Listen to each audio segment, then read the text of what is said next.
Yo, selamat datang di channel baru. Sebelum kita mulai, langkah baiknya Anda mendukung saya dengan cara subscribe channel ini agar saya lebih bersemangat dan tidak putus asa dalam membuat konten. Pada kesempatan kali ini, saya akan melanjutkan alur cerita light novel dan cerita Slam Dataken volume 22 part 21. Tanpa berlama-lama, langsung saja kita mulai.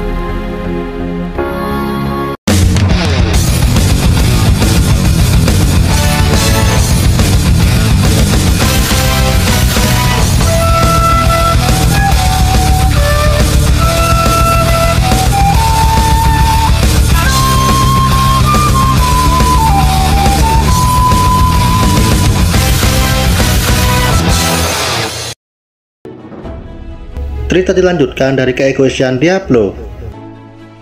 Justru karena keegoisan itulah yang membuat Diablo begitu berbahaya. Dalam kondisi terbaik, PLW akan melawan keegoisan Diablo dengan menggunakan seluruh teknik yang ia miliki untuk menekan Diablo. Namun sangat mengejutkan, seolah-olah melihat masa depan dengan santai, Diablo menangkis setiap serangan kejutan atau serangan langsung milik PLW. Skalanya terlihat seimbang. Dengan tertawa mode meremehkan, Diablo meminta PLW untuk bersyukur karena satu-satunya orang yang sanggup membuatnya menunjukkan kekuatan terbaiknya. Mendengar itu, PLW mendecak kesal, namun tidak dengan Diablo yang benar-benar menikmati pertarungan. PLW mulai frustasi melihat perbedaan kekuatan bagaikan anak-anak dan orang dewasa. PLW tidak hanya gagal mengalahkan Diablo, justru terjebak dalam pertempuran. Bagi PLW, semua ini adalah penghinaan yang tidak termaafkan. Tanpa disadari oleh PLW, naluri petarung Diablo sudah melampaui batas fana. Lebih tepat, mendekati ranah para dewa. Selalu memaksa musuh untuk mengeluarkan kekuatan penuhnya, lalu menghadapinya untuk melampauinya. Itu adalah gaya bertarung Diablo yang berbeda dengan Ki Crimson, yang hanya mempermainkan peran sebagai makhluk tidak terkalahkan. Di dalam pertarungan, sebuah serangan cepat menggores pipi PLW hingga mengeluarkan beberapa tetesan darah. Sontak PLW murka kepada Diablo yang berani merusak tubuh anugerah dari Baldanava. Diablo tertawa dan berkata, "Ternyata tubuh yang dianugerahimu sama kepadaku jauh lebih unggul." Sekali lagi, PLW termakan rencana Diablo. Dengan itu, PLW semakin kehilangan ketenangannya. Namun masalahnya, pertarungan panjang menggunakan Lilith Collab, sampai mana Diablo mampu menahannya? Jawabannya tidak dapat dipastikan. Pengabdiannya kepada tuannya Rimuru yang mencapai ranah kegilaan. Diablo sama sekali tidak menggunakan tubuhnya untuk bertahan. Tidak peduli Lilith Collab menyiksanya, Diablo yakin akan baik-baik saja.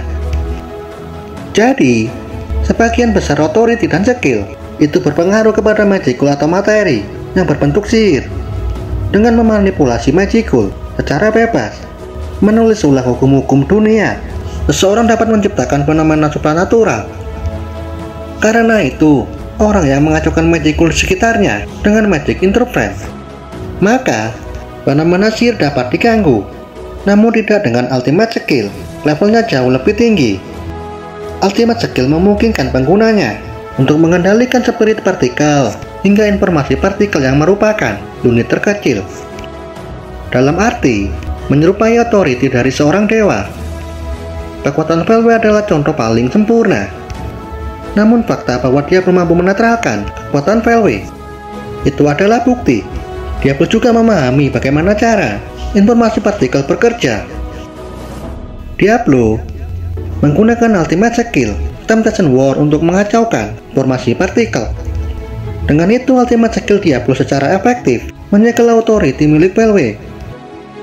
Memang, sebagian kekuatan PLW digunakan untuk mempertahankan kendali atas Milim.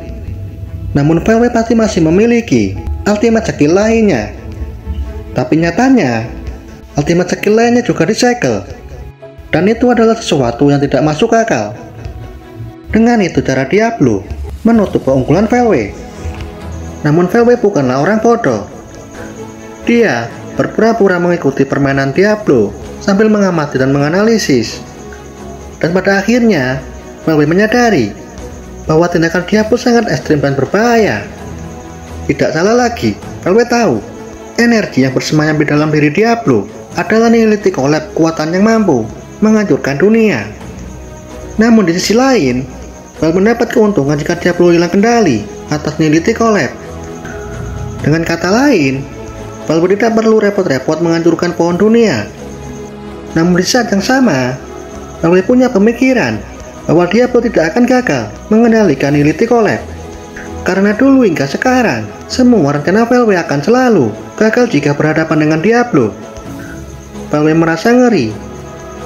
Tidak ada cara lain Valve memutuskan akan menggunakan kartu truf melancarkan pertempuran besar.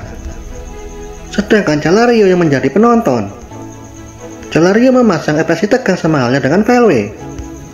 Di dalam hati, Jalario ingin memasuki area pertempuran dan menghentikan Diablo saat tahu menggunakan Neolithic Collapse. Namun, dia tidak bisa melakukannya. Jalario tidak berdaya. Bukan hanya Jalario saja yang frustasi, Sylvia dan Almesia juga demikian tidak percaya. Almesia berharap Rimuru akan segera tiba. Jika tidak, dunia akan hancur. Satu-satunya orang di dunia ini hanya Rimuru lah yang bisa menghentikan Diablo. Kemampuannya menjinakkan primordial benar-benar di luar nalar. Sylvia juga sependapat dengan Almesia setelah tahu banyak tentang Rimuru dari Almesia. Namun sayangnya, Rimuru menghilang. Dan saat ini, Diablo bertindak seperti orang yang kehilangan kewarasannya. Dan yang membuat Almesia tidak bisa berpikir adalah kelakuan Diablo yang menggunakan energi yang dapat menghancurkan dunia dengan begitu santainya. Ini sulit dipercaya. Sedangkan Naples yang belum paham, dia menanyakan apakah Diablo melakukan sesuatu yang berbahaya.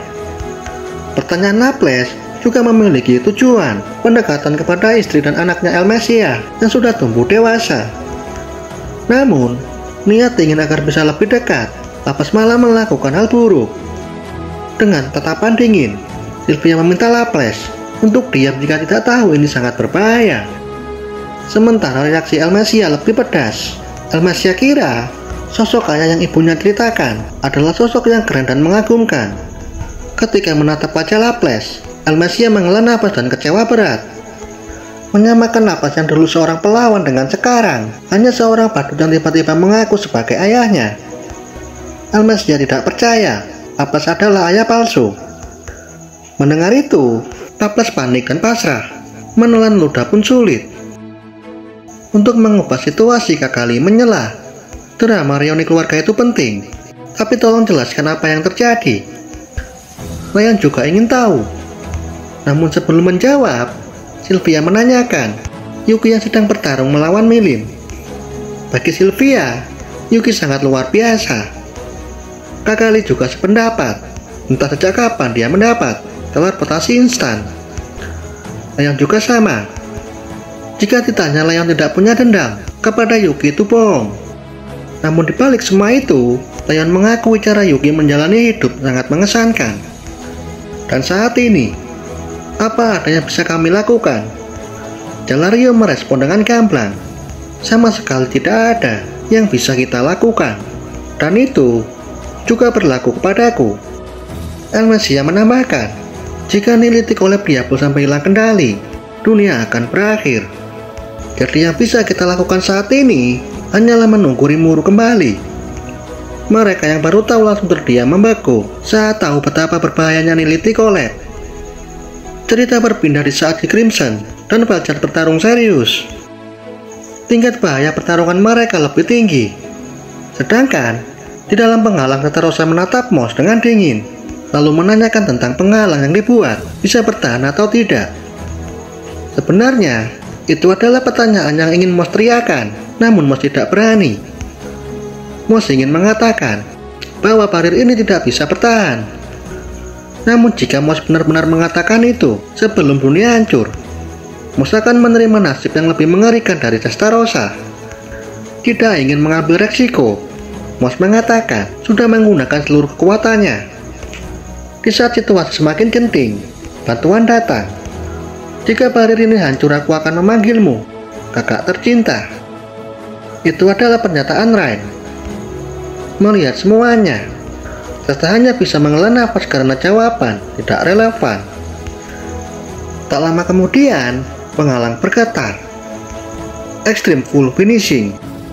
Itu adalah serangan pamungkas milik Vel'Jad yang dia lepaskan. Jadi, Vel'Jad memiliki keahlian unik, stagnation. Berhenti atau membeku yang dapat menghentikan objek dalam keadaan benar-benar diam. Selain itu, ada kekuatan yang diberi Valdanava, Patian King Gabriel, pertahanan mutlak. Esensinya, fixation dan stagnation. Kedua kekuatan ini memiliki kecocokan yang luar biasa. Memanipulasi kelembapan udara untuk menciptakan dinding es itu perkara mudah. Bahkan, tidak perlu membatasi efeknya kepada molekul air. Ketiga kekuatan ini memiliki sinergi yang sama, efeknya sangat luar biasa. Kelemahan atau ingin menghancurkan dinding es Vel'Jad. Satu-satunya cara harus melampaui jumlah sihir tidak terbatas milik Vel'Jad. Namun, itu semua sesuatu yang hampir mustahil untuk dilakukan. Dilihat dari segi pertahanan saja, itu tidak akan berlebihan jika Vel'Jad menyandang makhluk yang tidak terkalahkan. Lalu bagaimana dengan kekuatan serangan? Envy King Leviathan, sebuah kekuatan yang dikhususkan untuk menurunkan kapabilitas atau kekuatan musuh. Kombinasi dari kekuatan stagnation dengan ultimate skill Patian King Gabriel menciptakan universal solidification, ditambah ultimate skill Envy King Leviathan menciptakan domination absorption, kemudian disatukan akan menjadi serangan pamungkas terkuat. Dan itu adalah cara Vel'Jad melancarkan serangan kepada Ki Crimson yang hingga sanggup menghancurkan penghalang yang diperkuat Mors dan Ren dalam sekejap. Bahkan, penghalang hancur hanya terkena sisa gelombang kejut serangan Vel'Jad. Dan kita lanjut di video selanjutnya. Terima kasih sudah menonton.